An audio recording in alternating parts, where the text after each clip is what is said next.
नमस्कार, Avon news में आपका स्वागत है।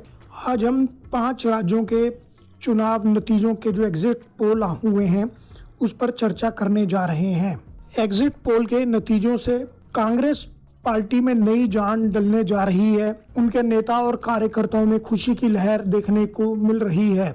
हमारे अनुमान के अनुसार एग्जिट पोल के नतीजों ने बीजेपी की चिंता बढ़ा दी है। मोदी और अमित शाह का कद घटाने वाले इन नतीजों से बीजेपी में गुटबाजी बढ़ सकती है। पहले बात करते हैं तेलंगाना राज्य की।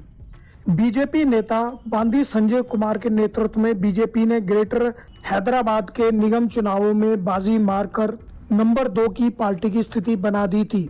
बांदी संजय कुमार तेलंगाना के मुख्यमंत्री के चंद्रशेखर राव का कड़ा विरोध करते थे।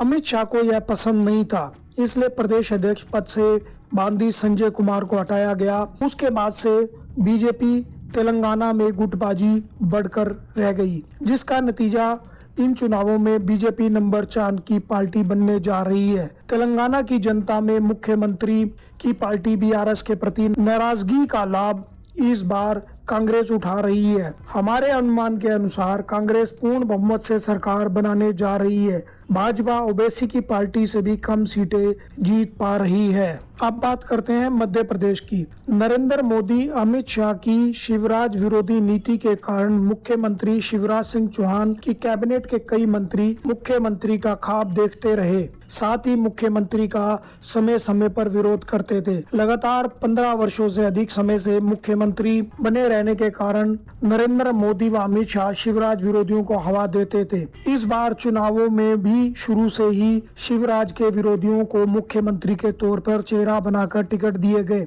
शुरुआती रैलियों में नरेंद्र मोदी शिवराज का नाम लेने से भी कतराते दिखते रहे। शिवराज की सीट भी काफी देर से डिक्लेयर की गई, परंतु शिवराज की लोकप्रियता व उनकी स्कीम लाडली बहना योजना के कारण जनता में उनकी लोकप्रियता देख नरेंद्र मोदी को भी अंतिम समय की रैलियों में मुख्यमंत्री शिवराज सिंह चौहान का नाम लेना पड़ा। मतदान में भी महिलाओं का बड़ा प्रतिशत शिवराज के हौसले बढ़ाता रहा। एग्जिट पोल में भी बीजेपी को बढ़त शिवराज की कामयाबी की तरफ इशारा कर रही है। हमारे अनुमान के अनुसार एमपी में कांटे का मुकाबला है, जिसमें नरेंद्र मोदी व अमित शाह के चेते कई मंत्री चुनाव हार रहे हैं। यह वह मंत्री हैं जो शिवराज का विरोध कर मुख्यमंत्री बनने का ख्वाब देखते थे। अगर एमपी में बीजेपी सरकार बना पाई तो वह शिवराज का ही करिश्मा होगा, न कि नरेंद्र मोदी का। हमारे रिपोर्टरों के अनुसार कांग्रेस की भी स्थिति काफी मजबूत है, इस कारण कांटे का मुकाबला बना हुआ है।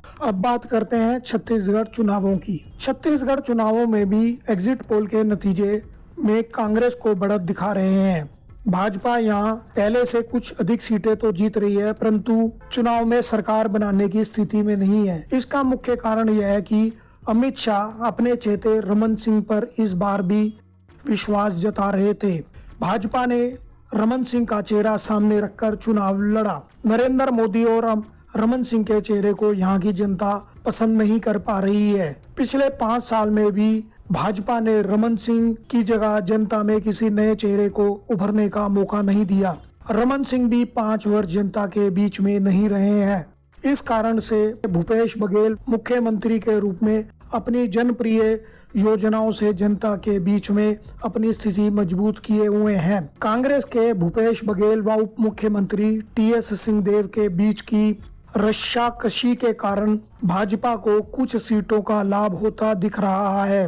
अब बात करते हैं राजस्थान चुनावों की। मुख्यमंत्री अशोक इस बार रिवाज बदल सकते हैं। प्रत्येक 5 वर्ष में सरकार बदलने वाला राज्य इस बार कांटे की टक्कर दिखा रहा है, जो कांग्रेस नेताओं के लिए खुशी की बात है। कांग्रेस में इतनी बड़ी गुटबाजी के बावजूद भी कांग्रेस अगर टक्कर की स्थिति में है तो इसके पीछे का कारण भी बीजेपी नेताओं की गुटबाजी को माना जा रहा है। यहाँ के राज्य में भी नरेंद्र मोदी की टीम ने पूर्व मुख्यमंत्री वसुंधरा राजे को डाउन करने के लिए अनेक चेहरों को मुख्यमंत्री के तौर पर सामने करने का प्रयास किया, किंतु वसुंधरा गुट के विरोध और बागी होने के तेवरों को देखते हुए आधे चुनाव के बीच में नरेंद्र मोदी को यहाँ पर भी वसुंधरा राजे को आगे करके चुनाव लड़ना पड़ सका। इस कारण इस राज्य में जो भाजपा की अच्छी स्थिति मानी जा रही थी वह स्थिति देखने को नहीं मिल रही है। इस राज्य में निर्दलीय और छोटे दलों की भी स्थिति अच्छी मानी जा रही है। इन्हीं छोटे दलों और निर्दलियों के दम पर ही यहाँ पर सरकार बनने की स्थिति दिख रही है, परंतु भाजपा की गुटबाजी कहीं उसे इस बार सरकार बनने से वंचित ना कर दे।